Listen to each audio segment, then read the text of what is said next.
පොඩ්ඩක් නවතින්න. ඔව් ඔයා. ලොකු හුස්මක් ගන්න.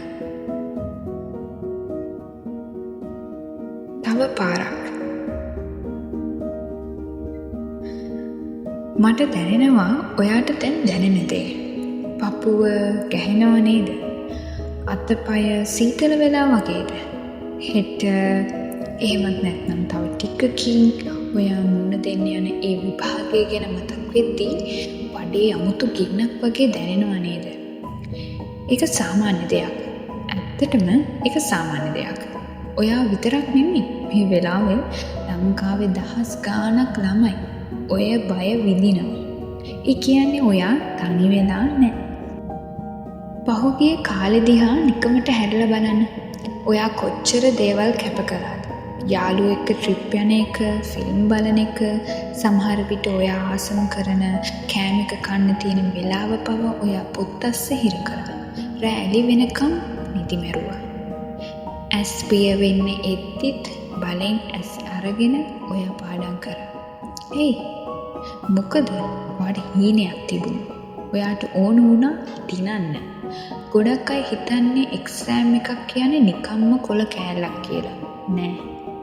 ඒක ඔයාගේ මහන්සිය. ඒක ඔයාගේ කඳුළු. ඒක ඔයාගේ කැපවීම.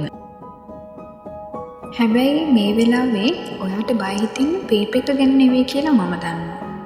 ඔයා බය ඔයා ගැන බලාපොරොත්තු තියාගෙන ඉන්න අය ගැන හිතන.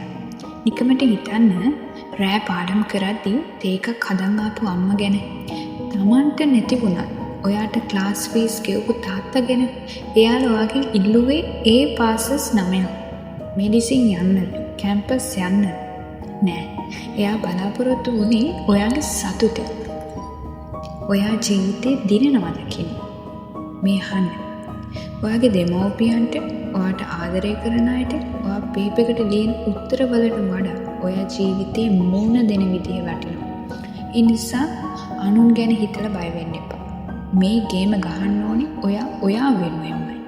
ඔයාගේ අනාගතේ වෙනුවෙන්. දැන් අහන්න හොඳම කොටස. විභාග ශාලාවට ගිහින් පුටුවේ වාඩි වුණාම වටපිට බලන්න එපා. අනිත් අයගේ මූණවල් බලන්න එපා. ඔයාගේ ලෝකේ ඉන්නේ ඔයා විතරයි. ඔයා ඔච්චර කල් මහන්සි වුණේ අද දවසේ බය වෙලා පස්සට යන නෙමෙයි.